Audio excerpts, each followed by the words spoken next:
Hello there. We'd like to welcome you to the virtual kitchen table. We're Erin from Ever Learning, Ashley from Ashley as Mama and Storytime Shelves, and myself, Hayley from Taking a Kinder Path. We're gathering for conversations about family life and home education, particularly unschooling, which is sometimes known as self-directed learning, or as I like to call it, natural learning. We'll be sharing our experiences and ideas, learning as we go. We hope you'll pull a chair up to the table and join us.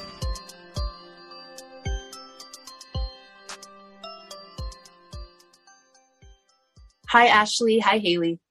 Hi, Erin. Hello. Hi, Hayley. Hello. How are you guys today? Good, thank you. Yeah, I'm just getting my blanket round me, making myself nice and cozy. That time of year. And it's dark here today. It feels like we're nearing December. It's morning, but it's still really dark. So like late morning and it's still really dark. Well, it's late afternoon and it definitely is dark here. Right. So we are talking about flow today and kind of how that, how that fits into what we notice about the way that our kids dive into things and learn.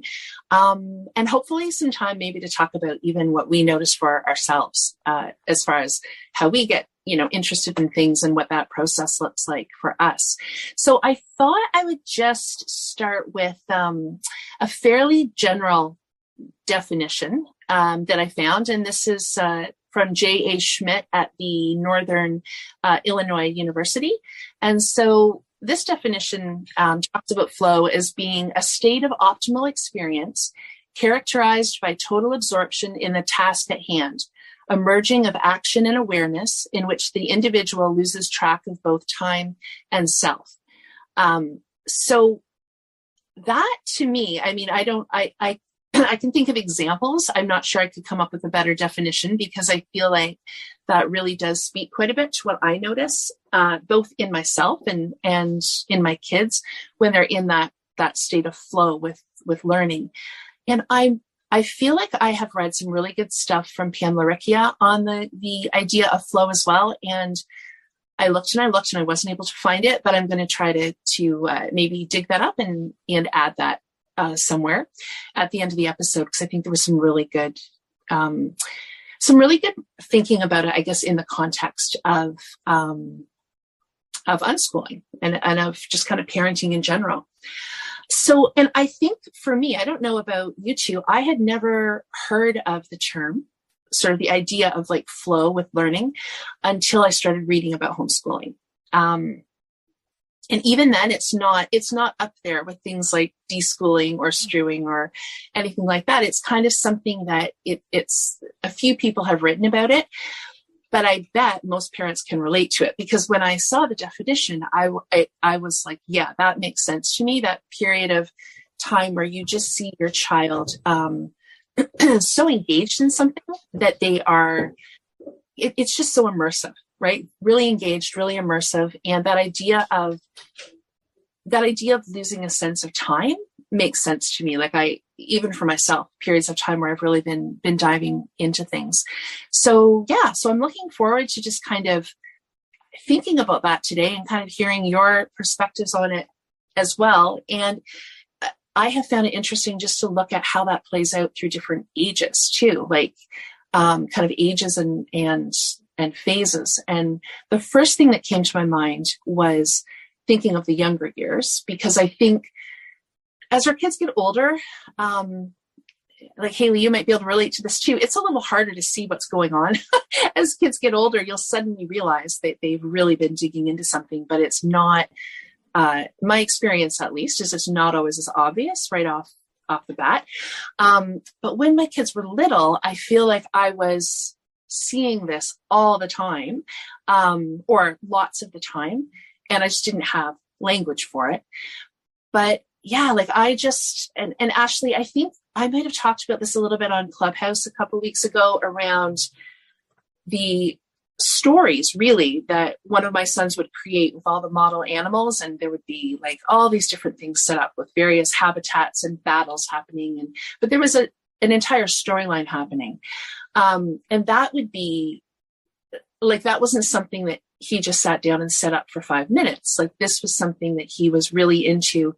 And aside from the actual time setting it up, there was the prep of like knowing which store he could access a certain type of, maybe certain insects or jungle animals or whatever. So part of the flow for him was the prep as well. It feels like that to me. Like, there was the setup, but then there was also the lead up to planning it. And I think I talked that day, Ashley, about me kind of learning not to, like, you can't just rush in and clean all that stuff up, right? It's not like, okay, we've played, it's time to put it all away. Like, I get that has to happen sometimes, but I think when kids are in a real state of, just a real state of creativity, and they're really, I would almost describe it as being in their zone, it's difficult to just come through and say, okay, it all needs to be picked up now, it all needs to be put away. And anyway, that's something I definitely came to think a lot about.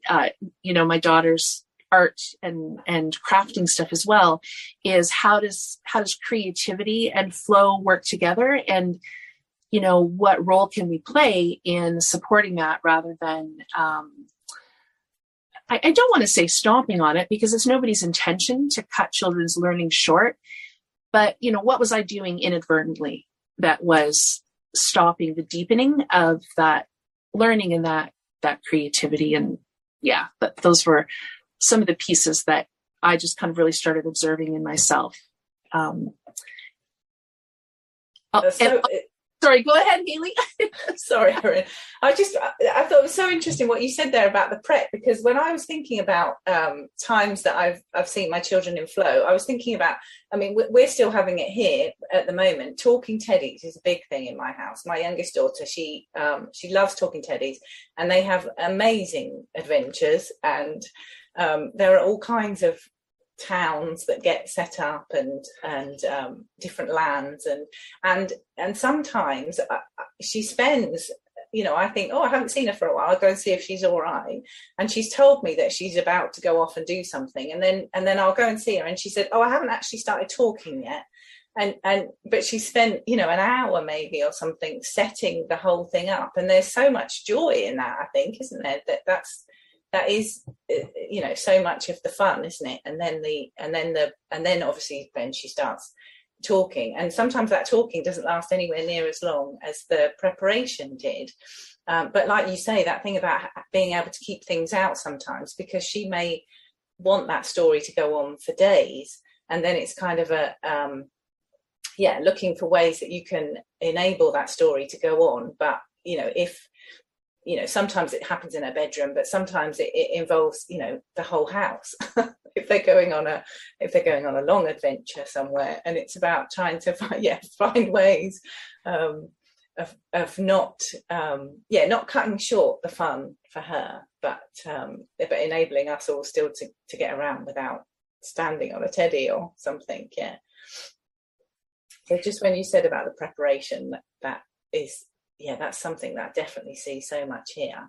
But thinking about the older ones in my house as well. Well, I guess going back to younger times as well, Lego is a big thing in our house, where I've noticed that flow state comes, and that's still happening now, because even the old ones still enjoy Lego, and my son particularly does a lot of custom Lego builds. And again, for him, a lot of the kind of flow state happens in the designing and the setting up, getting to the point where he's about to build things. So that's something that's definitely happened when they were younger, and still happens, particularly for him, as he's in his late teens, and he still really gets into the zone with that. I appreciate the conversation starting actually at this point, because I can relate so much to with my 9 and my 6-year-old and where they're at with their play. And as I'm listening to both of you share, I was thinking about how lots of times individually, when they are starting to get into the zone on their own, like when they're not playing together, they're playing separately, I don't think as much of that setup Not to say it doesn't happen. It might, and it's just not apparent to me. But as I was listening to you guys share, I was thinking about when my two play together, it's often when they'll often be creating their own game, which has a lot of pieces to it. And they spend forever setting up the game, what the game's going to look like. Like they spend most of the time that they're together through all of this is talking about how they're going to play this game. And listening into it is really interesting because I'm just waiting for them to actually start playing the game. But, and they do eventually, but it is definitely at times it's the setup that takes up the most amount of time, which makes me think like what's going on there and what's happening while they're working together trying to figure out how they're going to do whatever it is.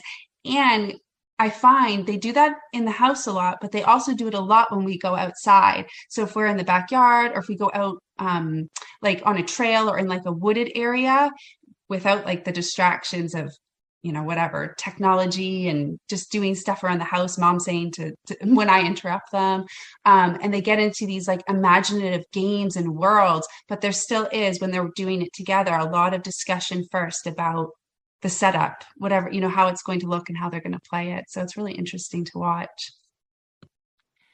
That makes me curious about, and again, I don't have anything on hand to say, except I know there's work that's been done on it, just around sort of stages of creativity, which of course are going to be really individual. But I do think that I've read some pieces on that because I think, like I know what I've experienced here and what I've heard from lots of other people is also periods of time where kids will cocoon for a long time, and then kind of come out of that period. When I say cocoon, I mean, really it maybe looks like rest or looks like there's not much happening at all. And then they'll come out of that space with these, new ideas and maybe even a new capacity for ideas. And then there's this, Ashley, what you're describing around it sounds like they're loving the brainstorming, right? Like that enjoyment of coming up with ideas. And yeah, I'm going to hunt around a little bit because I know I read some interesting stuff around, and of course it varies from person to person, but there is some thinking around those stages of creativity. But yeah, I love that planning stage, or I don't even know if that's the right word for it, but the excitement of ideas. And that idea of being outside in a wooded area. Like I've seen that so much too. And I've seen it with, like groups of kids where they get into a game outdoors and they've got all kinds of things figured out. Or, a duo, whatever, where you have more than one person. So it's not just the one person's learning. They've come up with something and it's often imaginary. And how, that just makes me think about the fact that I was saying, well, I started to observe and realize I needed to be more respectful around cleanup in the house. And it makes me think about that kind of standard thing that parents all know where kids don't want to leave, right? They're doing something, they're involved in something, and it's like, no, it's time to go. And again, there are realities in life, like we can't always stay somewhere forever. But just being mindful of that, right? Just being considerate of, okay, maybe we do need to go. It's gotten dark. We have to get the car back for somebody, whatever. There could be any number of things. But I think if kids feel heard, that we understand, like, yeah, this is difficult. You guys are working so hard on this game or this storyline. It just feels different to respect what's actually happening for them in that moment. It's not just a refusal to leave. There could be some really, interesting things that they've been working together on. So. Yeah. And if I can just quickly add to that, it's making me think about, my kids kind of show me that in their own way, because when the play does have to come to an end eventually, whether it's their choosing or maybe they're not getting along anymore, but they keep coming back to those same games. Like my kids have created these games. I can't even think they named them. I can't think off the top of my head, but for years now, like I could go back a few years where they've invented this game for the first time. And often they want to go back to the same place to play that game. Or anytime we are back at that place, if it's not at home, they're like, oh, we play this game here. So to me, that's a message that this was like meaningful to them, and they really were in a state of flow, and they're able to return to it. And just also going off of the cleaning up piece, and I don't want to jump around too much, but one thing that we might end up talking about today, because especially with my older one, a lot of his flow and play happens in games, like video games. And what's really neat is I don't have to worry about cleaning any of that up. So him and I together actually created these whole, well, one in particular, Minecraft world. And just as we were talking about, because he has his bedroom and he has his stuff set up and his place set up, and because it's in his bedroom, we don't have to worry about picking it up too often. It's different when it's throughout the house. But one really big advantage to some of this flow that he gets into is it's electronic or it's digital. So it's in the computer, and it can pause easily, right? Like that's such a norm with playing video games. You just pause it, but it doesn't get in the way of anything. It just stays on the computer, which I've never thought about before, but I would say that that's a nice advantage. And when I was thinking about flow earlier, and I was thinking about the whole absorption thing, video games was one of the first things that came to my mind, because thinking about losing track of time and space, and I know this myself when I get the chance to play video games, or particularly when I'm on the computer, often I'll be doing something and then I get interrupted, or it's time that I have to leave and make dinner or something, and that's the time that I realise that I'm hungry, or I'm thirsty, or I need the toilet because I've been so absorbed. And I've noticed that with my children over the years as well, that I think I'll say, have you thought about having a break or whatever? And they're like, no, I've got to do this. And then when they get to the end of the level, then they'll say, oh yeah, actually, I didn't realise that I actually, I am really hungry now. And because it does totally, you get totally immersed. That's the point of flow, isn't it? It's and it is, it's easy to see that in video games, because you can see how, particularly as in this house, we seem to have a lot of completionists. They want to get 100%, or they want to do all the side quests that are in a level, and obviously if you're trying to do that, and with video games, I think the beauty of well-built video games is that whole thing about being on the edge of competency, giving you just enough challenge that you stay engaged and that you want to keep going. It's not too easy that you kind of get bored, and it's not too hard that you get totally frustrated. That's kind of one of the, good game design, I guess, has that incorporated in it, doesn't it? So you kind of, you're almost there. You've almost beaten this level, so you just want to keep going, don't you? Or you've almost solved that puzzle, so you want to keep going till you've done it. And I can totally empathize with that, because that happens to me if I play video games. Totally. Yeah. And it makes me wonder too, I know there's lots of conversation and concern about video games. And then I'm thinking sometimes our kids or people, because, as you're saying, Haley and Ashley, it sounds like, you've been having some really good times with your son too. So we shouldn't always be talking about video games in connection with children only, or teens. But it's like, are we, throwing words around like obsession or whatever, when maybe we're not used to seeing kids in a state of flow, having that uninterrupted time, to complete those challenges, to work through things, to create.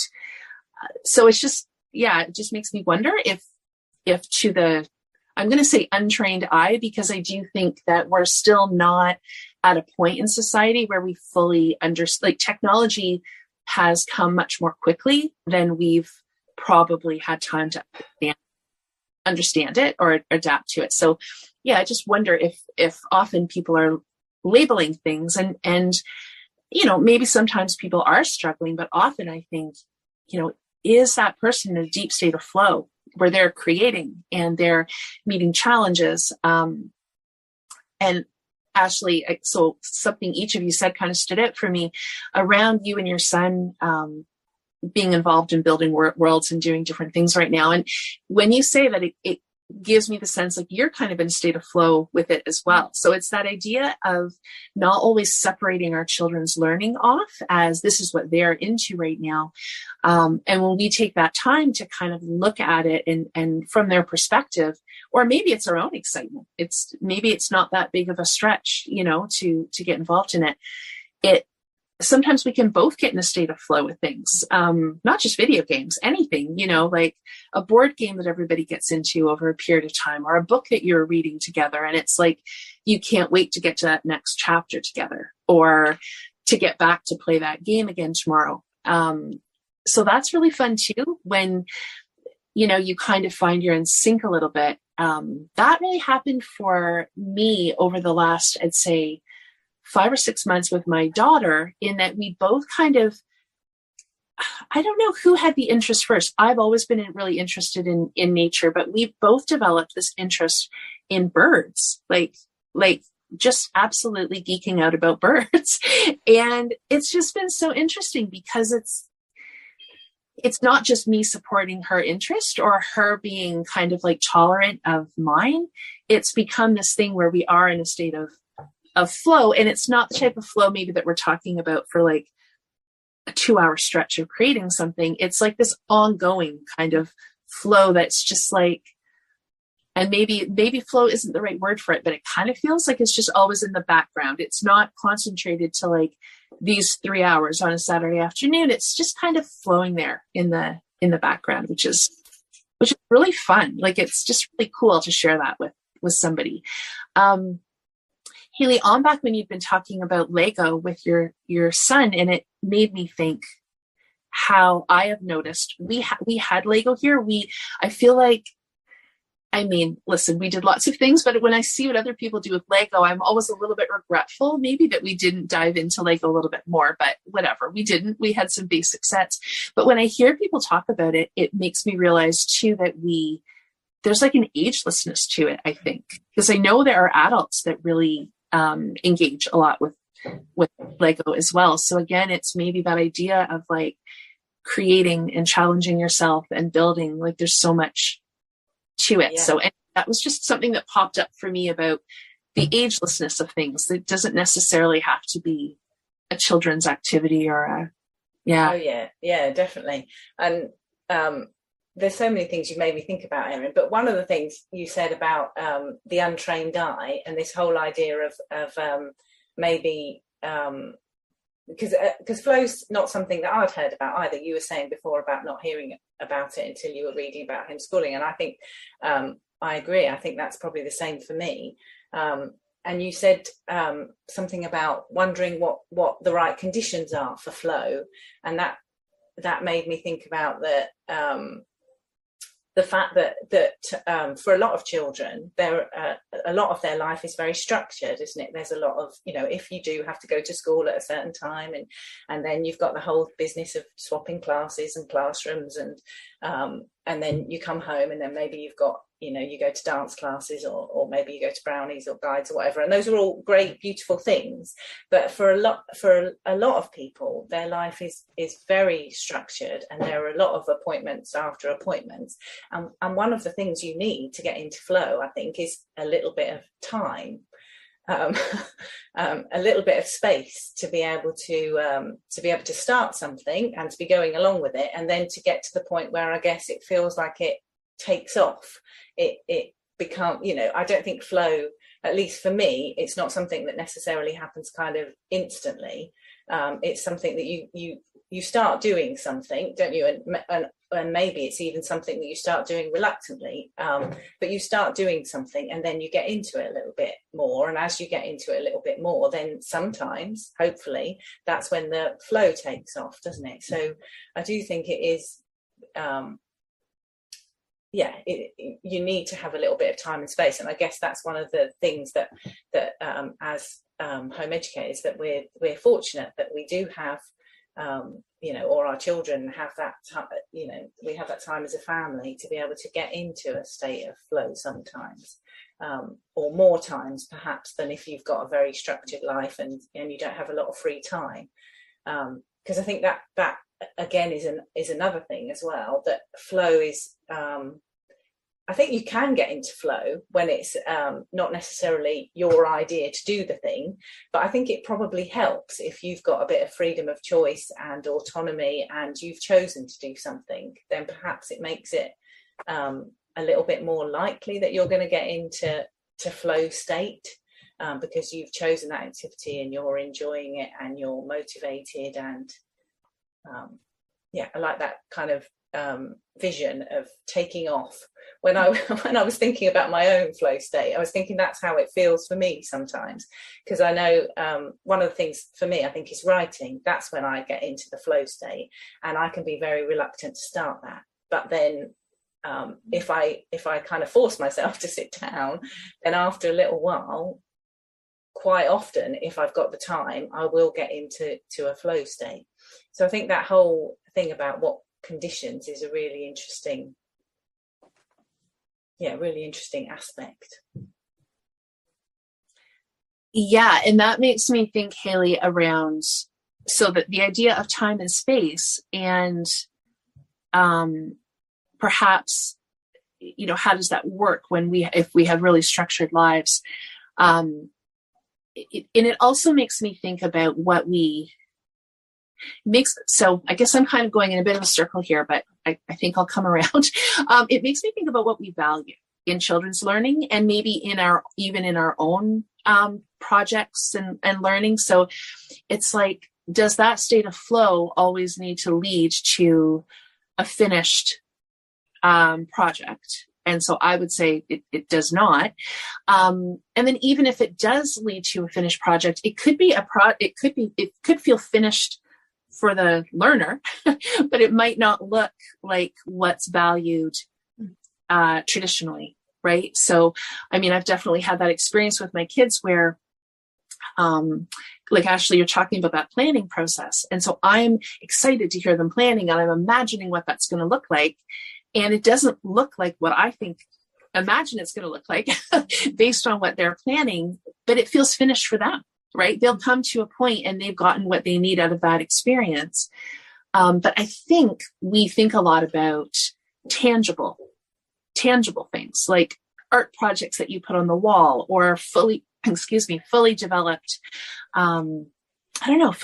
developed projects isn't always what flow is about, right? So it's, and it reminds me of a period of time, like my daughter was fairly young. I think she was probably 4. And the reason I remember that age is that's sort of the age in our province where kids begin like full-time school. And she wasn't, because we were home educating. And during that period of time, I was spending some time in a quite a well thought of Montessori school, not as a teacher, but a couple people that I was working with. I was kind of helping support them in that environment. So the result was that a few mornings a week, I was in the school for, I think it was kind of like the months of, like, I'm going to say September, October. And I can remember feeling, you go into that environment and it's quite impressive looking. So you walk in and there's a big aquarium, and it's very, it's just very bright and it's very beautiful, and there are beautiful art projects on the wall, and it felt very, I mean, polished kind of. It was very well presented. Let's put it that way. And then I'd be driving home and I would be feeling badly that I hadn't been with my 4-year-old that morning. I mean, she was being taken care of at home, either if my husband was off or by her grandfather. But at the same time, I was kind of like, oh, these other 3 and 4 and 5-year-olds are doing all this artwork, and they're learning these songs, and they're doing all these things. And, I haven't seen her yet this morning. And I'd be getting home around noon, but I would come in, and specifically around that time, she was really into architectural blocks, like wooden architectural blocks. And so I would come in, and there would just be these like really interesting structures that she would have built. But then it's so often not just about that. Then there's all kinds of stuffed animals involved, right? Because the structure's for something. And then there's a whole area where then there's a tea party set up. So there's, so there are all these different kind of aspects to the same piece of play. And, it was just so interesting to kind of try to imagine the path of activity that had happened. And I remember noticing it was that period of time where I really saw her love of like symmetry, because everything that she built, it was so creative, but like fantastically symmetrical. Like it was just, so I would just sit there and I would think, okay, yes, she didn't do all these little planned activities, but she's created this whole world, and not entirely unfacilitated. Like there was an adult in the house, but not the same as being with a group of kids where you're being led through activities throughout the morning. And then when I started watching more closely at the school itself, yes, there were so many fun things, but I don't think that kids were ever getting to a very deep level with anything, because it was busy and they were getting kind of moved from activity to activity. And the art projects were beautiful, but the only variation would really be if somebody chose more blue than green, or, you know, like it's so different than creating what I was walking into when I came in the door. So I think, yeah, I mean, Haley, I guess that was all just to say that idea of time and space is huge. And I don't think we really understand how much time and space can be necessary to get into that really deep state where kids really feel like they're owning their learning, and their things are building off of one another, right? So yeah. Yeah. And I would think too, when you have that time and space, the other thing that's coming to mind right away is that trust piece, right? So as I'm listening to you talk, Erin, like you had to like lean into trusting your daughter was doing something valuable, right? I think I wonder and I question about our need as parents, as teachers, as adults, this need to I don't know, see our children's learning, really break down and understand what is it they're working on right now. And then also like, yeah. And so when you have a finished project, it kind of makes it that learning more visible, right? If they put something visible and concrete together for us to see, we can, I don't know, we can celebrate them, I guess. It was something they ended up enjoying doing. But yeah, I question a lot about where that idea comes from, but I think sometimes it really is. It's that time and space, and then also trusting that our kids are working on whatever it is that they're wanting to and needing to work on at the time, regardless of what it looks like. But I have the same thing, and I think as a homeschool parent, and maybe especially as an unschool parent, there's that pressure.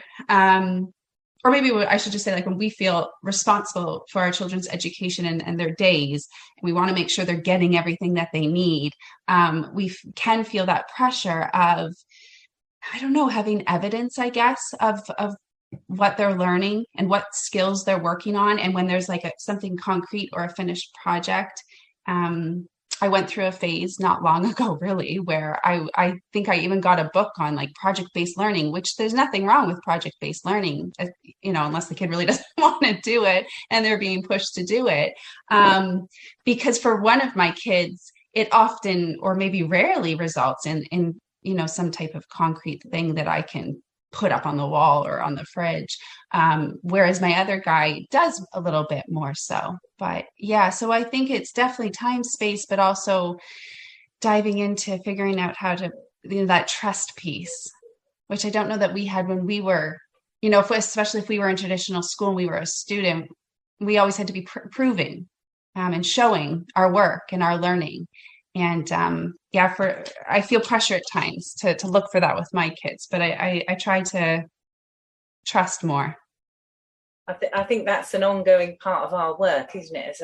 As a home educating parent, and especially as an unschooling parent, yeah, that the whole thing about finding peace with the fact that learning is happening, and that we won't always know what that learning is.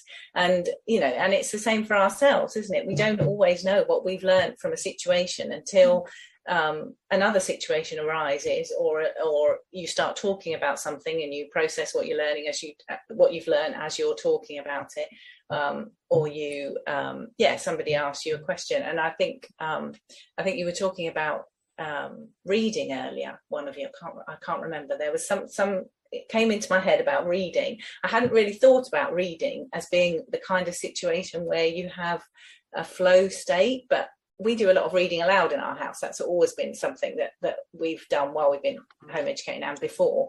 And I was thinking about how when you're reading aloud to a child, because we're not doing book reports or book reviews. I mean, actually, my children do book reviews because they want to, because they love going on Goodreads and writing about books. But because they're not required to do book reviews and reports or comprehension tests. You might wonder sometimes, are they actually listening? And I know I've had other parents say to me, well, I don't read aloud to my children anymore because they're not listening. And when you dive into that, sometimes you discover that perhaps, the children are fiddling about with things, or they're not sitting still, or whatever. But my experience in our family has definitely been that even when those things are happening, they're actually taking in so much of the story. And when it comes to somebody else asking them about the story, or perhaps they're really interested in a little aspect of it and they want to discuss that with you more, you realize how much of the detail and how much they've reflected on that story, even though they may have been drawing at the same time, or coloring at the same time, or doing something else that you think, oh, maybe they weren't, maybe or throwing a ball about even, and you think, oh, maybe they're not listening. And I know sometimes I've stopped and said, oh, maybe it's not the right time for you at the moment, and then they'll be like, oh, I was enjoying that, wanted to know what happened to so and so. And that's a really interesting piece, isn't it, about none of us can know what is going on in somebody else's mind, and that whole finding peace with that is our ongoing part of our ongoing work, isn't it? I think. Well, and it makes me wonder, because yes, that's true. You do hear people. I have heard people say that too, Haley. Like, my kids, we don't do this because they're not into it. And I mean, maybe they're not, but you're right. It's so hard to, know what those, excuse me, what those layers of learning are like. And I'm thinking of one of my kids who used to get into almost like a meditative state with little toy motorcycles, and zooming back and forth and zooming back and forth. And I don't think it was about the motorcycle. I think he was creating, I'm not even sure he was thinking about motorcycles. Right. And so if you were to look at it, it would be like, oh, he did like motorcycles, but it was almost more of a repetitive comfort action. Maybe it may be comparable to fidgeting while listening to a story. It was like he was zooming his motorcycle while kind of thinking of things, or I don't know that he was creating anything in his mind necessarily. Depends, I guess, how you define that. But there was definitely something happening. And maybe, here's the other thing. Maybe that was kind of a meditative state he would get in that allowed another part of his mind to rest. Like, I'm interested in, I think when we're talking about flow, we're talking about kind of something that's really concentrated, maybe and active, and I don't know, but I'm just curious, are there different stages or sort of brain spaces we come in and out of that? Because I think, are those periods of time where we're maybe not looking very productive part of it? I think they're definitely part of it, even if they don't look productive externally. But even if they aren't necessarily obviously productive to the person who's in flow, is that still part of it? Some sort of lead up, or I don't know. I'm just really thinking out loud now. But it's just interesting to think of the way the brain works, that, what we're obviously doing or looking really interested in the moment, there's other pieces that are coming from that. Yeah, I don't know. Yeah, I think that's super interesting. Sorry, Ashley. No, go ahead. There's that thing, isn't there, about how sometimes you have your best ideas when you're in the shower, because you let your mind has a chance to rest, and then things come to the surface, and sometimes that happens to me with things, I suppose mundane things like cleaning or hoovering. You're doing those things and you're thinking about something else. But when I was thinking about flow, I was thinking about the quality of the experience. That's a good thing too, but there's also the other type of experience where you're doing something mundane like washing up or cleaning, and sometimes when you get into a flow state where you're not thinking about anything else and you're properly concentrating on that thing that you're doing, the quality of that experience is somehow so much different. It's a totally different experience to the one where you're distracted and you're thinking about something else. And good things come out of both those things, I think. I mean, I've got a bit of a bad reputation in my house for people get new mugs and they're like, oh, don't put that near the sink when mum's washing up because it will get broken. Because I tend to, I often wash up in a hurry and things sometimes do get smashed. And, in the bowl, I'll be like jiggling about too much and like, oh dear, what have I done? Well, which is very dangerous. But that thing about sometimes I'll be, washing up is just something I need to get done because I need I need plates for dinner and I need to get out the door. I just want the place clear or whatever. And then other times there'll be times where I actually, almost like you say, Erin, about getting into a meditative state. I'm kind of concentrating on it. And sometimes those times are the best times because actually then it doesn't feel like a chore. And then you kind of get that enthusiasm for, oh, I'll just clean this side and I'll just clean this side. And there's kind of a joy from that you don't always get when you're doing it in a more distracted way. I mean, sometimes that other way will help you solve problems or, come up with good ideas. So that's a good thing. There's neither of the different ways of doing it are better or worse. It's just, that was one thing that I thought about, for the times that I get into flow. And that kind of brought me back to the whole conditions for when do you get into flow. And one of the things I was thinking was, not only do you need the time and the space, but I guess you also need I don't really know how to phrase it, you need the intention, I guess, or the curiosity or the spark, something that actually makes you start doing it and focus on it rather than focusing on other things. I don't think I've said that very eloquently. But I guess that's what I was thinking about, doing things reluctantly as well. There is a chance for you to get into flow, even if you're doing, lots of kids will get into flow at school, won't they? Or in other situations. It doesn't have to be your idea, but I guess you have to have that.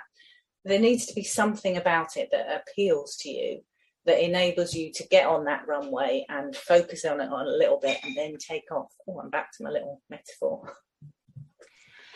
Yes. And, that makes me think, I agree with all that, Haley. And what that brings to mind too is need a part of it as well, right? So when I was originally thinking about flow, I was thinking about creativity and imagination and people diving into their passions and that kind of thing. And that's all true. And yet when you're talking about conditions beyond time and space, so, having that spark or, just those other pieces that might lead to it, it makes me curious about the idea of need as well. And whether we can actually really kind of get diving into something simply because we needed to. It might not ever have been something we chose to, but actually once we get down that path, it kind of snowballs and that, I'm trying to think what the word is, the motivation, it does kind of start rolling. And that has happened recently in our house in the last couple of weeks because we had two major appliances that kind of went at the same time, our washing machine and our refrigerator. And so both of those things we determined could no longer be repaired. Like we needed to get new ones. And so that was not anything that we would have obviously thought, what, let's go out and spend a whole bunch of money and move a whole bunch of things up basement stairs and do all this stuff. That was not anything that we would have by choice decided to dive into. But in the end, it's actually kind of became a whole thing. A few of us went together to choose them. I don't know. We got researching prices. We got researching different kinds. We got talking about, I don't know. It's just, we've been talking a lot about appliances in the last week. And when they arrived, it was quite an exciting time. Even, I've got a couple people in our house that really like to understand the way things work. So, there was a lot of focus on how things work and value for money or whatever, I would actually describe it as kind of like family flow that we got into. But it's nothing that we would have chosen 3 weeks ago. It wouldn't have been like, I don't know. It's not a topic that sounds interesting, but somehow there's been an energy around it. So I don't know. I'm just thinking, does that happen with necessity as well? Maybe. I can, as you're sharing, guys, I can think of a couple things that come to mind, but I think this is what happens to me. And it's almost like two different types of flow for me, where like I can get into my own flow out of my own, like it's sparked from my own interest or passion. And I prefer that flow. But that being said, and like I think I get more out of that flow. But that being said, there's this other type where, it's almost like as a family or as like mom with my 2 kids, we get into things and they spark it for me. So like one example, like I would have chosen this myself, but is my 6-year-old for his 6th birthday asked for his fish tank, and we hadn't had fish before. So I went down the rabbit hole with him learning all about fish and the first fish tank and just everything we kind of needed to know about caring for fish as a pet. And we definitely got into some flow. Like I spent, I don't know what it would have been, a couple of weeks anyway, really focused on, kind of that preparation and learning with him. And I think seeing the joy that it brought him brought me joy as well. And we got into this flow together, but not something. It's same, actually, you know what? It's maybe the same when I get into Minecraft with my 9-year-old. I don't know that I would have ever taken the time to start playing Minecraft. And same thing, it's like that other type of flow where it's with him. So I can get into that flow with him. And I really can, it's genuine. I'm not pretending to be more into it. Like I actually am. But if I didn't have him to do that with, or if I didn't have my 6-year-old to, learn about the fish tank, I probably wouldn't have been sparked independently. So it's interesting. There's probably lots of different examples but I think it goes back to what you're saying, Erin, about you and your daughter and your shared interest around birds. And I think like that's such a wonderful thing, but those things don't happen unless there's that time and the space. And I think sometimes we do need someone else to engage with to get into a state of flow around certain things. And one thing I was thinking about for today, and I was curious about your experience around it with having older children. And it's different for both my kids, but my 6-year-old in particular, I find really, I don't know if need would be the right way or word, but prefers and wants me or someone else to engage in his interest or flow, because those kind of mix up for me quite a bit. He doesn't want to go off on his own for too long and get into flow. It's very much, I don't know, in partnership with someone. My older guy too, but he's a little bit more like in the flow and okay on his own for longer periods of time. Whereas and he's always kind of been more that way, I think. Whereas my 6-year-old, it's very much like a shared flow, and he will go off on his own to do it for a while, but it's usually, can I tell you something? Or asking questions, like a lot of conversation around it. And I'm curious watching him if that'll change as he gets older, or if that's a personality thing where he'll always prefer to, at least for a good part of it. And I can relate to that. I mean, that's why I have these conversations with you guys, right? I can get in, we talk about things that are connected to what I do for flow, and I can do a lot of it on my own, but I definitely at times want to connect and engage with other people around my interests and things that I feel like I go down, those rabbit holes and get into a state of flow. Sorry, that was a lot. No, you kind of made me think again about that. What you were talking about, Erin, about a finished product at the end of this flow business. Is there a finished product? And obviously sometimes there is, like it might not be something you can actually touch, but maybe you finished the computer game level, or you finished a design on the computer or something, but then or you've built but then there'll be physical things, like you've built a model or something, but then there's all the intangible things that you can't that you can't, you can't measure, like you were saying, Ashley, about the whole I guess that sometimes that talking through is about processing the learning that's been going on, isn't it? But the imaginative play that we were talking about before, there's a lot of times where children are processing things that are going on in their lives, or things they've just learned about or heard about or whatever, and they're processing that through imaginative play, or they're practicing skills and deepening things like empathy and that, aren't they?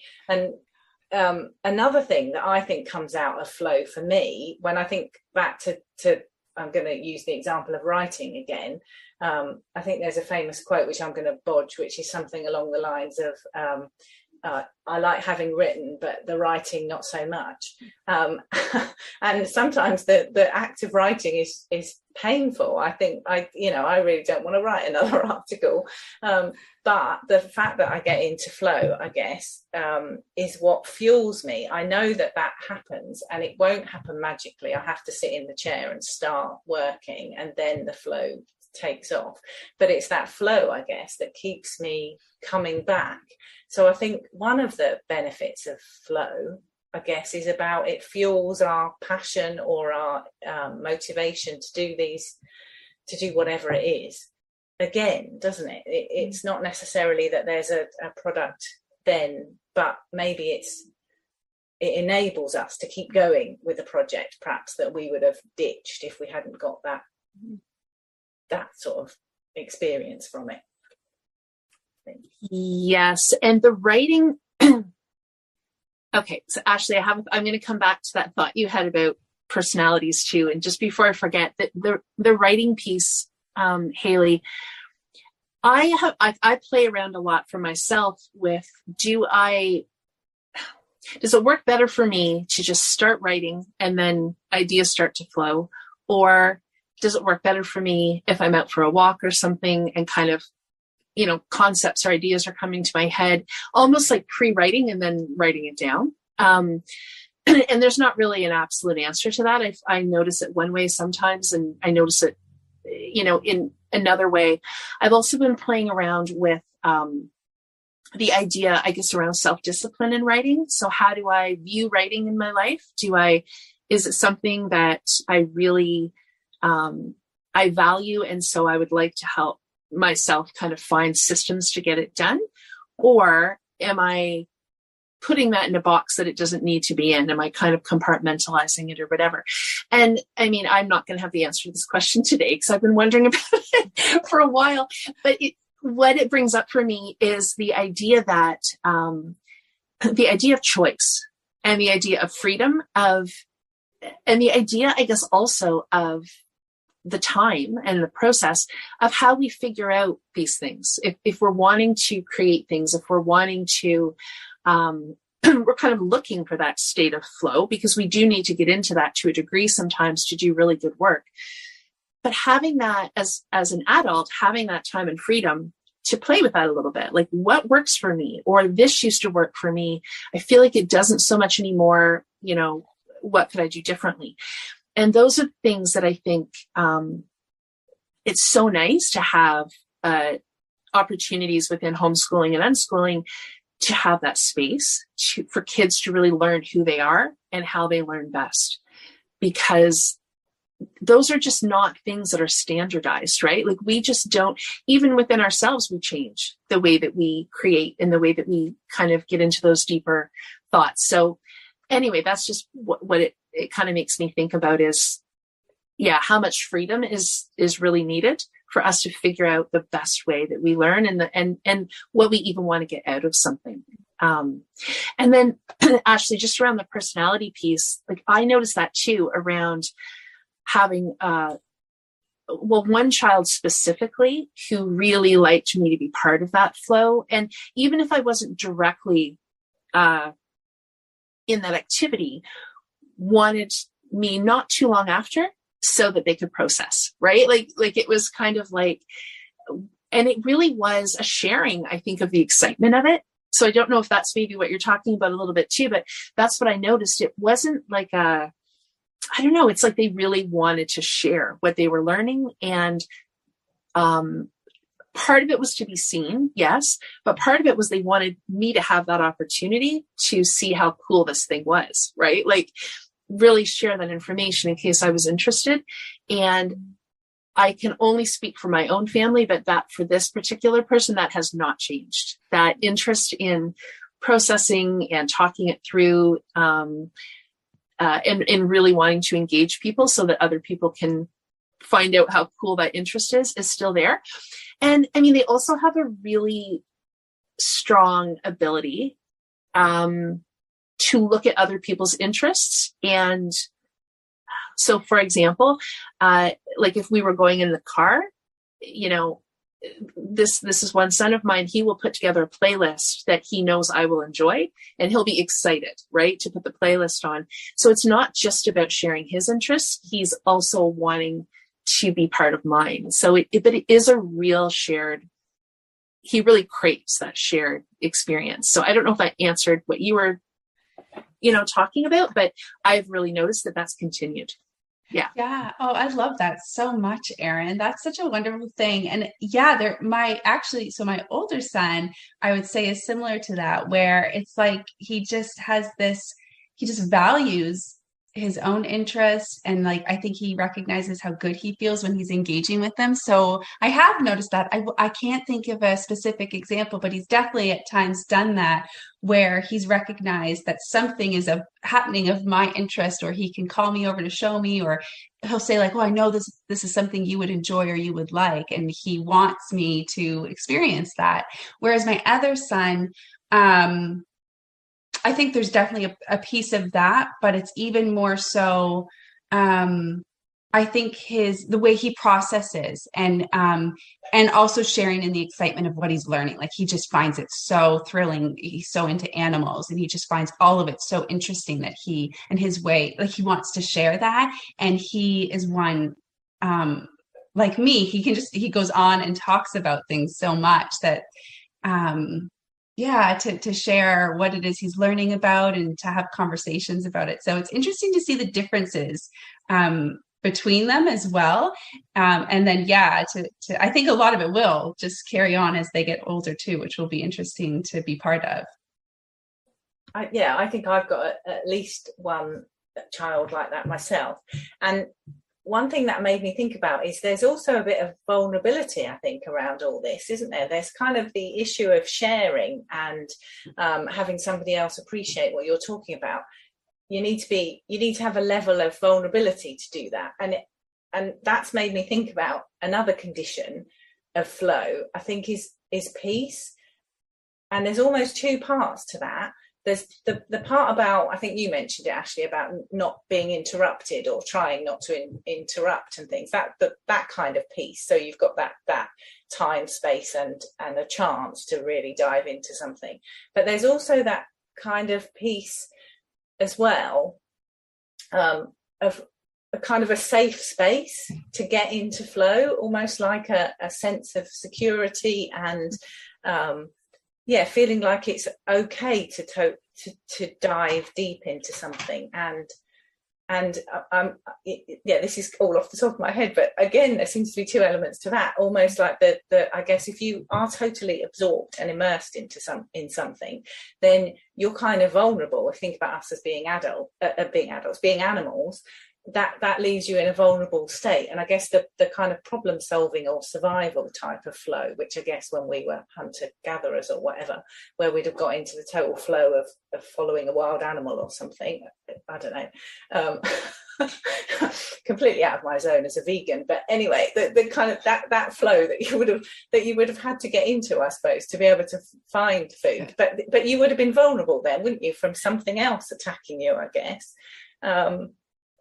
And then there were two things, and I can't remember what the other thing was then. But I think that piece is, having a sense of peace is an important piece, I think, of flow. That's just come, I don't know if that makes sense to you. Yeah. Yeah. And it's interesting, it does, Haley. And I think it makes me think a little bit, and maybe this is what you're getting at, or maybe I'm off on another tangent here, but for me, I think it relates. I often think too, so let's say I'm sitting in a library and I'm writing. The degree of flow, I mean, I love being in libraries, don't get me wrong. So there's a certain there can be a certain zone that you get into. But I think for me, I tend to move a lot when I am thinking of new ideas. So if I'm at home, I will be walking. Even actually, if I'm on the phone with somebody and we're kind of brainstorming or figuring something out, I will walk while I'm on the phone, or often I'll take the phone out to the trampoline. And that's just how I've always, and it's funny, I didn't notice it about myself. As a kid, my family thought I was quite odd because I had this skipping rope, and I would often either go into the backyard or into the living room, and I would circle with this skipping rope. Or I would just kind of like move it back and forth. And that helped me. It helped me think. And even now, like as we're talking, because, I'm feeling like we're generating ideas, and I'm in a degree of state of flow right now. And I've been moving this pencil back and forth the whole time, but I wouldn't do that if I'm sitting in a library.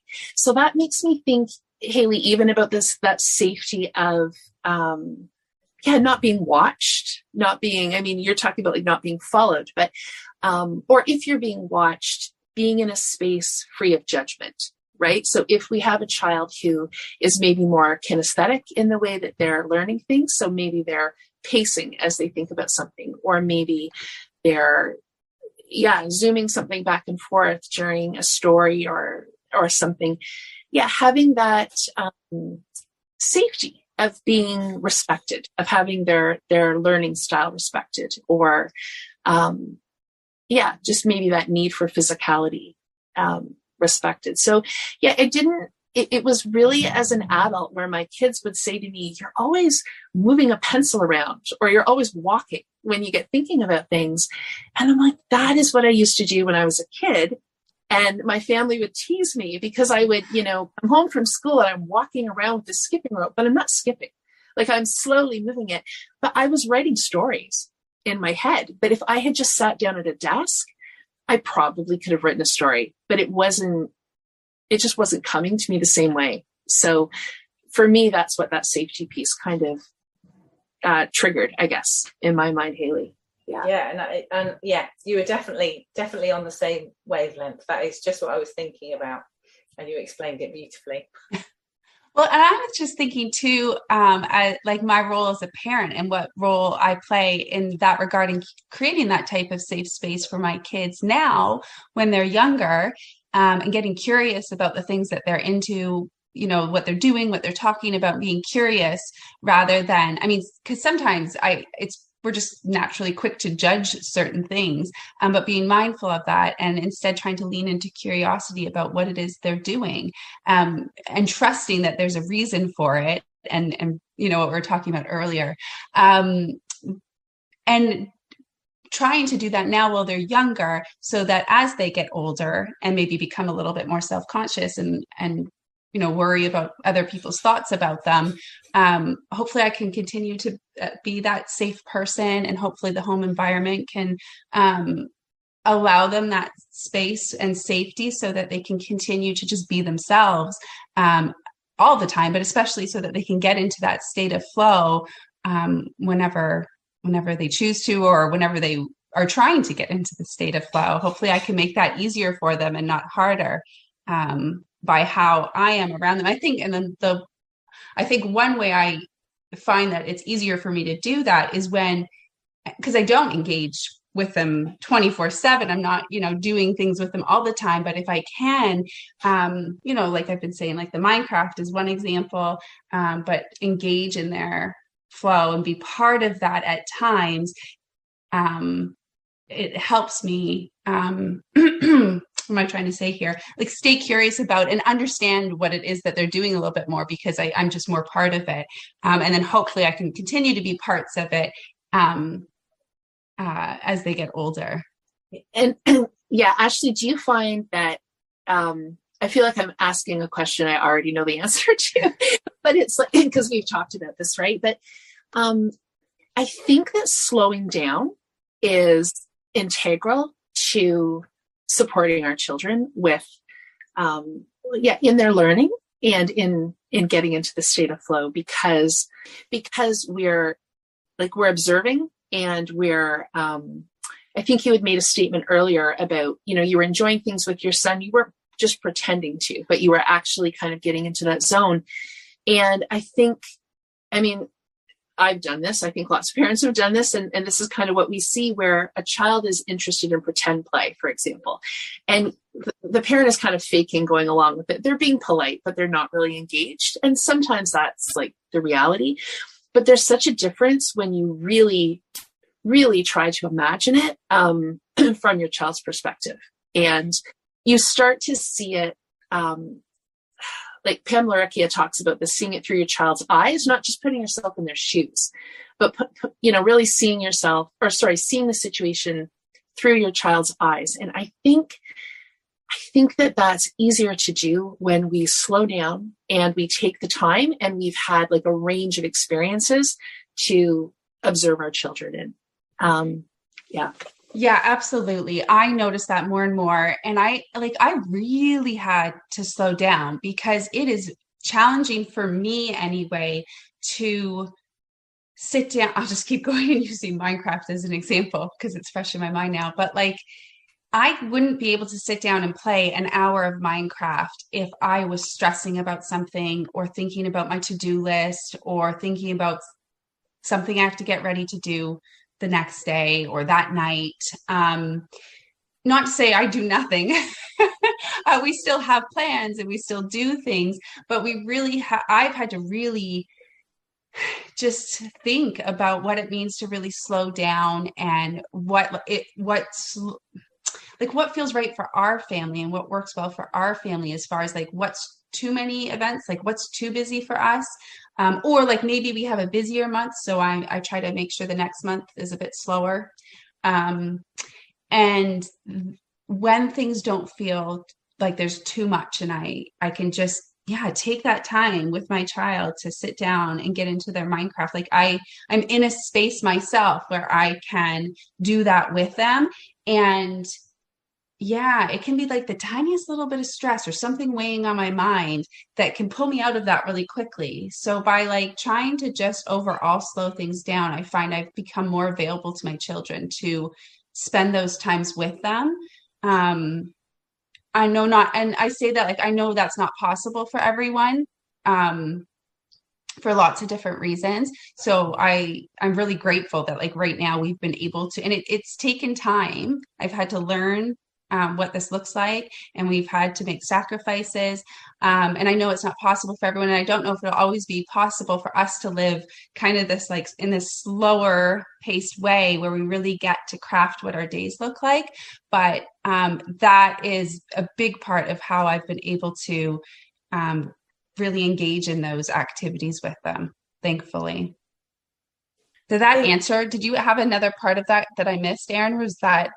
No, that's exactly, okay. That's exactly what I was thinking. And then something I hadn't thought about, but I have a very similar experience, is just me coming to understand myself and what's going to help me be present.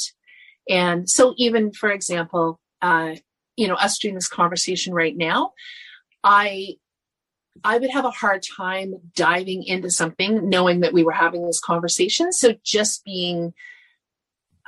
allowing myself chunks of time if I'm going to try to engage with something with family members. And I don't think that's the case for everybody, but for me, I just need for myself a certain amount of lead up time to doing something like this.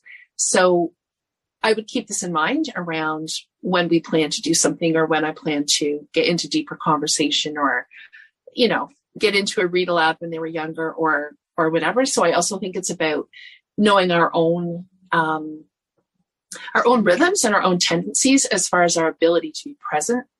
So yes, that answered my question. And then also that was really cool that I had that thought as well. So yeah, thank you.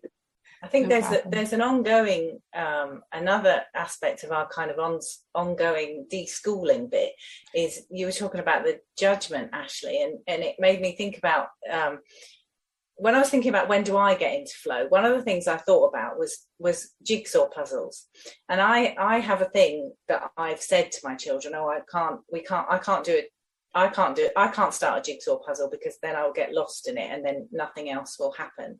And and sometimes I say that about reading. I mean, reading a book personally, for me, I think we've talked about this before, haven't we, on the podcast? But my children have then said to me, well, hang on a minute, you want us to be able to take the time to do jigsaw puzzles and to read, don't you? So, you're kind of giving us mixed messages there, Mum. But that layer of judgment on myself, thinking I ought to be doing something more productive than jigsaw puzzles or playing Minecraft or something like that. And part of the deschooling has been about me recognizing that it's not one rule for me and one rule for them kind of thing. And also that I think we touched on this a bit earlier, didn't we? That because you don't know what learning is coming out of a situation, the vehicle through which you're doing the learning sometimes is almost irrelevant. So the time that we spend with our children playing Minecraft, or we spend doing jigsaws, there'll be an educational component of those things anyway, because there always is. But then there'll also be all that other learning that's happening that we can't necessarily give a label to. But almost that stuff is possibly even more important, isn't it? The relationship parts and the building the relationship that you're doing in those moments of doing something else, but also perhaps the conversations that arise out of that, because you've set aside that time to actually be with them. It just made me think about that, actually, when you were talking. You can't, we don't know what benefits are coming out of those times, do we? We can't know. But also, you can't build a relationship with somebody unless you're actually spending time with them, can you? And you can't hope to get to a deeper level with something like, I don't know, Minecraft or sewing or whatever it is, without investing the time. I guess those are things that I'm thinking as well. Yeah, and that gives me this image, Haley, of, whatever our children are, kind of engaged in, and creating and just really playing intensely with or about, it's so much of it is this gathering of other experiences. And that's what I find so fun, is to see seemingly unrelated things suddenly coming together in play. And you see these little bits of sometimes it's knowledge, sometimes it's experience, sometimes it's skill, sometimes it's relationship. And you see all these different pieces. I don't know, it's just like gathering little bits from all the different parts of their lives. And you never know how that's going to play together. But I find that really fascinating to watch, or sometimes to listen to, right? If they were doing pretend play and that this dialogue would be happening, and you're thinking, oh my gosh, that's so funny. I think I know where that's coming from. Or sometimes you don't. And it's like, oh, that's interesting, that they came up with that. But, and relationship is a part of that, how they observe, how they experience the family relationship, but also how they're observing other relationships. I mean, I just have this image of kind of all these little pieces being collected. And then, you really don't know how it's going to become integrated, I guess, in their play. Because for me, I think when we're talking about flow, especially for kids, but probably for any age, I mean, some of that could be interchangeable with the words play or work or create, right? It's kind of the zone they're in while they're doing those things. But I am curious. I don't know if either of you had anything else thinking about sort of this idea about conditions of play and kind of what we observe with our children. Feel free to jump in. I had also had this thought about, I guess, kind of the idea of collective flow, like either on a societal level or even just groups of people. And the reason that came to my mind was just that I noticed sometimes, I guess, especially in these circles of kind of learning and deschooling and reading about home education and self-directed education and all these different pieces, I feel like sometimes there are lots of people almost like working collectively together on this energy of finding things out. So whether it's, books and podcasts or social media or online groups, or, there are all these different kinds of outlets and ways of connecting with people. And it does feel sometimes like, even with virtual connections with people, that there's like this collective sense of flow. And I don't know if that resonates for anybody else, but it, people will post things, as I said, like an online group, it could be social media, it could be a blog post somebody writes. And it really does feel like there's this kind of like virtual energy that people are all kind of wanting to learn about similar things at the same time. I mean, I think this conversation would be an example of that, where you have more than one person, maybe not with like a conscious goal, but the idea is that you're kind of learning and growing about these kinds of topics. So I was just interested if anybody else has that experience, but I just kind of feel that sometimes when I'm reading and learning and talking to people. Yeah, I think it's like linked to momentum, isn't it? I guess it's about that sense of I think when I was talking earlier about how the state of flow enables me to keep writing because it builds that passion, I suppose, to come back to it. I don't, I can't. There's a redeeming feature of it, even though it might be painful at times. And I guess that's building momentum, which I guess is what you're talking about, Erin. It's almost, I don't know why, but I had a kind of vision then of have you seen the film Finding Nemo, when the turtles are in the Oh yeah. Yeah, I don't know why. That vision just came to me as you were speaking, Erin, of kind of all these bits of information flowing about, like bits and pieces about home education, or bits and pieces about respecting children and stuff, all flowing along. And as people, and every person that kind of contributes to that is increasing that flow and building that momentum, which is a beautiful thing to think about, isn't it? That it becomes... Okay. I love that image, Haley. I couldn't, it's like I knew the feeling, but I did not have a visual, and now I do. So thank you. Yeah, we're just throwing something into that little flow, aren't we? Hopefully, throwing something nice into it. Mm. It makes me think how I wonder if, as young people, like as children, we're naturally kind of driven to do that and do that somewhat naturally. And then what it made me think of is, I wonder if like clubs came to mind, right? So like you see our library puts clubs, or tries to start clubs for all ages, like for children. Like my son used to go to a Minecraft club. There's like Lego clubs, but there's clubs for all ages, for adults, for seniors. And I wonder if that's like the driving force behind those clubs, because we are driven as individuals to connect and we enjoy being in a state of flow on our own. I think most people would probably have that experience, but there is something about coming together in some way, whether it's a club or like virtually, or one-on-one, maybe with your partner or your whoever, to connect with someone too. We don't want it to, I'm trying to think, it'd be interesting if there was an example someone had where they're like, nope, this is my thing that I'm always happy to do completely 100% on my own. I share it with no one. I don't know. But I think that to me, it seems like a natural thing.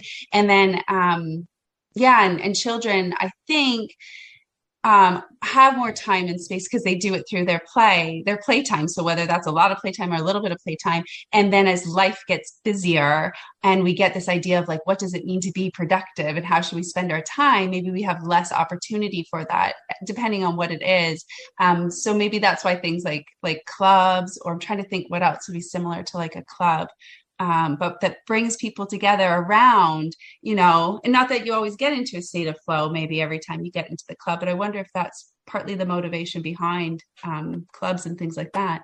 Yeah, I was thinking about things like choirs then when you were talking, Ashley, because when I was thinking about flow, about the times that I get into flow, one of the weird things that popped into my mind was when I'm singing with my daughter. Now, I'm not a very good singer at all, but we...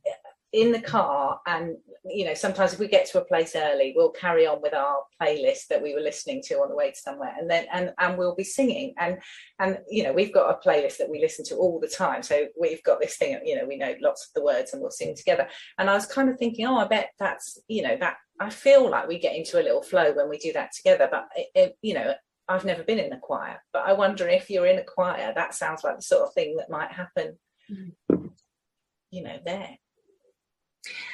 Yeah, I hadn't thought about any of that, but you're right. I wonder if, I think those are both such interesting ideas, because it's kind of like, and maybe that's the way that our society figures out how to help people connect, because we are pretty, individualized and compartmentalized. So it's kind of an opportunity to bring people together. And then I'm imagining that, then you find kind of subgroups within that you might kind of get into a zone with and share some commonalities. So yeah, I find it so interesting. And I found it particularly interesting just because it's helped me. I think the idea of virtual connections has really helped me understand the virtual connections that my kids had, because they had more virtual connections than I did initially. And I didn't disrespect them, but I didn't really understand actually how kind of in sync you can become with people electronically. but there really is. I do think there's this building, and I can't remember which one of you said the word momentum, but yeah, it does feel like that to me. People are each adding their piece to things. Almost like working together on a big puzzle that will probably never be fully solved. But there is that sense of like, I have an idea, or I have a piece of information, and other people are grateful that person added that piece in, and then build from it the way you might with a puzzle that, again, probably never gets finished, but it's still the fun of figuring things out together. So yeah. Anyway, yeah, that just when I was kind of thinking the topic through, I thought, yeah, I feel like, at least for me, when I was reading about flow, it was always very individually focused. And I think it's fun to think about those possibilities, like either, as I said, groups of people, but at the family level as well, that you feel that energy that's one person is building on another's. So my daughter is, one of my daughters is a football coach, and another of my daughters is in one of her teams, and they're in a league, and they're quite new to the league. But my eldest daughter is the coach. She one of the things she's having to deal with at the moment is trying to work out how to do substitution so that they all get equal time on the playing field, but they've got more players than that can play at one time.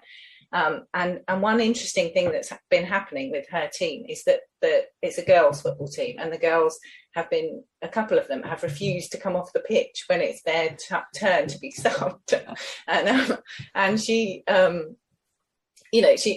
I was kind of watching them, thinking about how that as a team they get into flow, and they really, and it's good, because it means that they're really enthusiastic and they want to, because at the beginning some of them were obviously it's a new thing to do when you play a football match, and some of them were a bit nervous about it.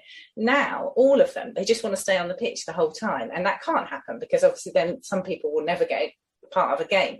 But it's that thing about they are all, they get into this kind of sync thing, that the team, and then it is a bit jarring to have to come off and for somebody else to come on. So my daughter's thinking how, what's the best thing to do? Do I let them, do I bring them off for a short period and then they go back on more quickly, or do I bring them off for a longer period, then they're only off once, say, throughout the game?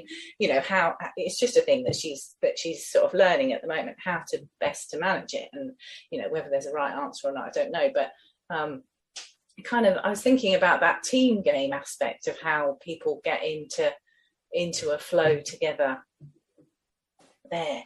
Well, and that's making me think a little bit about how, as adults, we sometimes hear adults talk about the importance of teaching children teamwork. And it just as listening there, like they have different opportunities to work, to yeah, like work on, being part of a team and those skills that come along with that and just working well with others.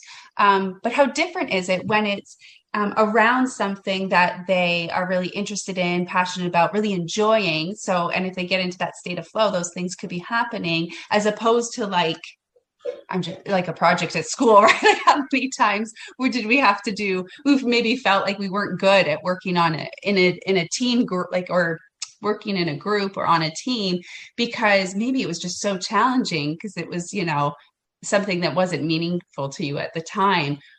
So it just kind of made me think about how there are other ways and opportunities to be with others and work with others, but it would be amazing if it could always be around something. And sports is such a good example, but there would be many opportunities to do that, like even a choir, right?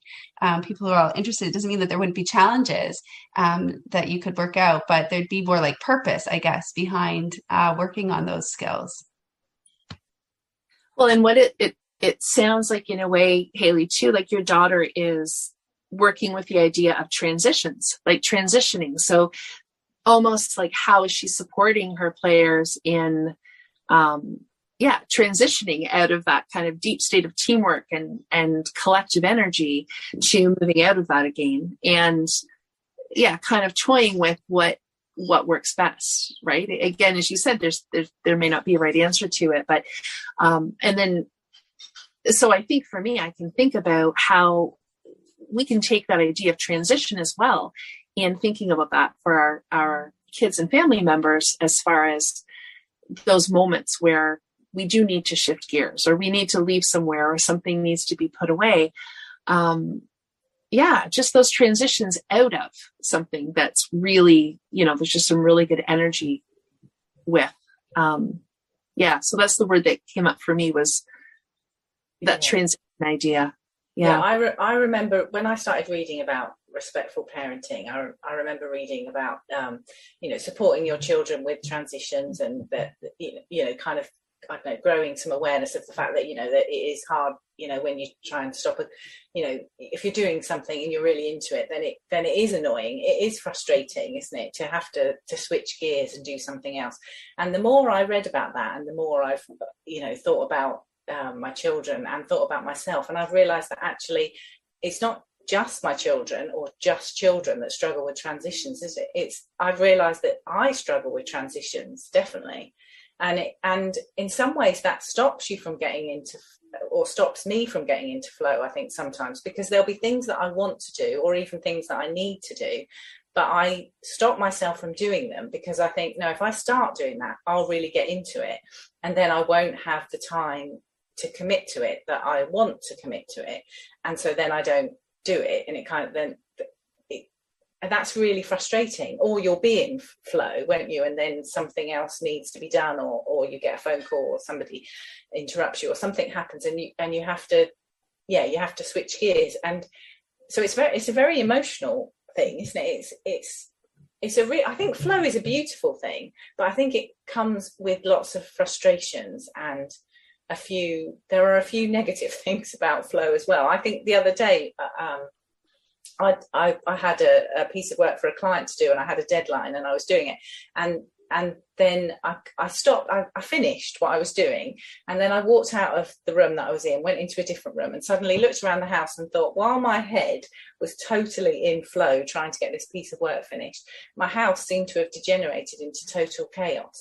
I kind of hadn't noticed, like there was loads of washing up, and there was just the Christmas tree was being put up, and there were boxes everywhere, and just things had happened, and I hadn't noticed it because I was so much in flow. And then I looked about me, and I think that happens sometimes. I guess athletes, I think, who are training, I guess sometimes if you get into flow, you don't realize that you've got aches and pains, or you've injured yourself sometimes, do you, until you stop the practice that you were doing, the training or the game or whatever it was. And I think so sometimes flow, there are negative aspects to flow, I guess that's what I'm thinking of. That I was thinking, because I keep going back to this idea when we were talking, Erin, I think it was you who brought up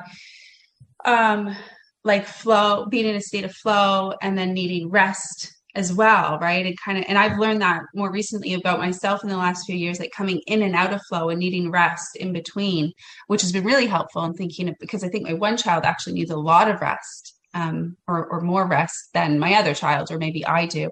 But I wrote down a note on it somewhere and I can't find it now, but it was from my experience with being in a state of flow. Lots of times it can feel good and energize me and like have me in a good mood and put me in a great place, like this conversation would do. But there's definitely other times where it is almost a more negative experience. Not that there's not value in it still, but I can be in this state of flow and like by the end of it, I have a pounding headache. So it's not, which is, I don't know, this, and it's kind of a new thing for me to recognize that. And it's been another thing that's been really helpful in thinking about how my children may feel after they've been in a state of flow. If I recognize that they might feel really happy and good and energized, or they may need like some serious rest afterwards. So I haven't thought a lot about that yet, but it just made me think, Erin, when you were talking earlier too about that rest, how sometimes a state of flow can be a type of rest. Like this is a type of rest for me. But there can be other, and like I can imagine like writing. I know I've experienced it with writing, or it can be whatever the activities are that I'm doing when I'm in that state of flow, but it leaves me feeling not always a headache, although that definitely happens, but it's just kind of had something negative attached to it. So I like keeping that in mind when I, when I'm watching my own kids and supporting them throughout their days as well. Well, and I wonder too, if there are different, like depending on people's personalities, because I think being in a state of flow, there's a level of intensity to it, right? So depending on, so if I was kind of generating ideas on my own, or I was, kind of thinking about something or writing something, or I got into a flow of, just, I don't know, baking something or something like that. Those sorts of things, I feel quite relaxed afterward. So if it's just something that I'm doing in a solitary way, but I'm really engaged in it, I think it has the effect for me of being quite relaxing. But if I'm having, like, I can think of some really great conversations I've had with like small groups of people, or like meetings that I've been at, and it has felt so like, I'm going to use the word productive. I know we're not always looking for productivity, but in these cases, it's like, oh wow, there was some really good brainstorming, and it just felt like people were really in sync, and it's exciting. Like you leave thinking, wow, this was really, really great, and then I'm needing migraine medication like 20 minutes later. Right? And I think for me, that has to do with kind of an introverted, extroverted piece. So I can do those things, and I can definitely enjoy the energy of that kind of group brainstorming or larger group environment. But I do have to think about what the impact is for me physically, because I do think that inadvertently I'm tensing my shoulders, and I'm, there are physical things happening, but as you mentioned, Haley, I'm so engaged in the conversation that I'm not noticing that I've been like hunching my shoulders for an hour and a half, or, whatever. And yeah, so just, just kind of having that awareness, I think that when I'm engaged at that level, I'm not always paying attention to my physical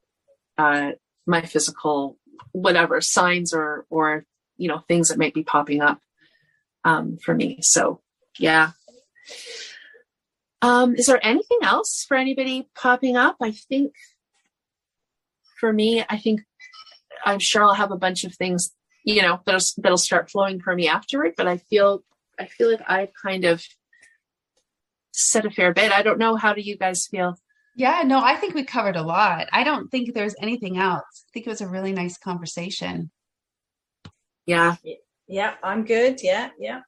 And thank you, because I wasn't even sure what direction this would go in. So this was kind of interesting.